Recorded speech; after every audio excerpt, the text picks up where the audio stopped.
What is up, everybody? Welcome to the video. Today we're going to be reviewing the ASICS Gel Cumulus 26. Got a couple of updates to the shoe, and I've already run in this a good amount clearly. But we're going to go into Crunch Fitness here, and we're going to log about 5 miles or so on the treadmill, and then also get a good workout in, so we can also see how they are lifting weights as well. Yeah, let's lace these bad boys up and get after it. All right, y'all.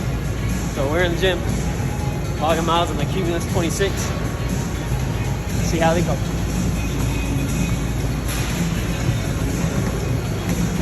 Mile 3. Still feeling good. They're lightweight, cushiony. Nice little roll to them. You can't afford a videographer. Just get your mom to record you in a gym. Pro tip.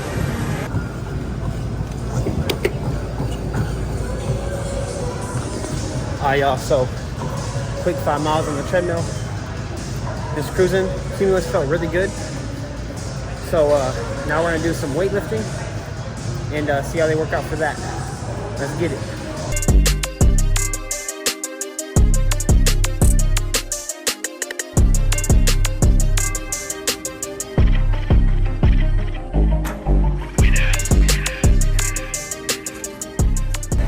I'm running at a pace you would ride a bike or a scooter. I'm pumping up my chest so much, I should apply at Hooters. What my mom's wearing in Crunch. She's already breaking the rules. For the bench and hitting chest, these Cumulus are really good, so when you're sitting down, your feet are comfortable.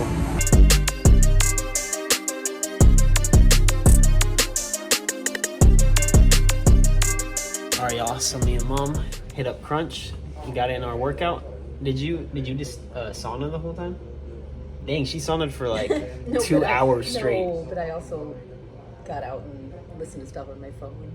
Oh, like just on a bench or something? Mm-hmm. Okay. You didn't like walk. And I did a little bit of the steps. The stair step? Mm-hmm. She has plantar fasciitis and her ankle hurts. In the one machine she does, puts as much weight on that as much as possible. And I told her to do an arm workout. Did it feel okay? Mm-hmm. It actually feels a lot better today. Well, that's good. A lot better. And she's been in the Hoka Gaviotas, which I feel like is a good option because her ankle hurts and everything. Because it has a wide stable base, and the toe box is very wide too. Because she rolls outwards, so I feel like it's perfect for that. But also, she's been wearing shoes too small. So for plantar fasciitis and a good stability, it's a really good shoe. Mm-hmm. So I'm glad you're in that shoe. Gaviota. Yep, feel good. But I know how that shoe fits, so I know she has a lot of room in that shoe. Am I right? Or does it feel tight? Feels good. All right, y'all. So let's go ahead and jump into the review of the ASICS Gel Cumulus 26. So the first thing I'll say is that this is my favorite Cumulus yet. This one, the biggest update that I noticed is the Fluid Ride outsole, which is a rubber and foam blend for great traction and A+ cushioning.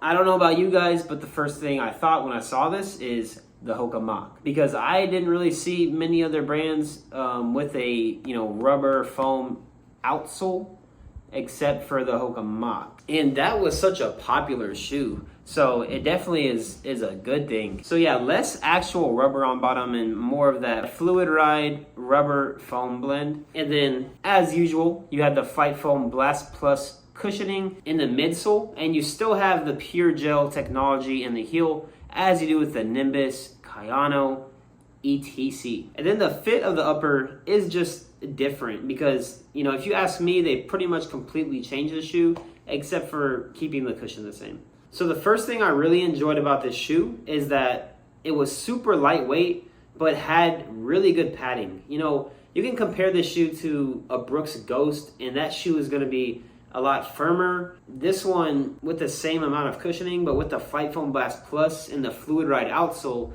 you're going to have a lot softer landing compared to a shoe like the Brooks Ghost. And as you guys know, I'm a cushion fan. The only time I'd be running in a firm shoe is like if I was drunk at a wedding or something like that. The next thing I liked, comparing to the last version, is that the toe box feels a little bit wider. And I'll just say it right now, I would go up a half size in this shoe. I do a 10.5, I would do an 11, just go ahead and do that half size up and, gave your toes a little bit of extra space. I still had no problems running in the shoe, but if I did get it again, I would go with the half size up. And the next thing they changed is the tongue on the shoe, which on the other one, they had more of a traditional, more padded tongue, and they did in the 23 and the 24.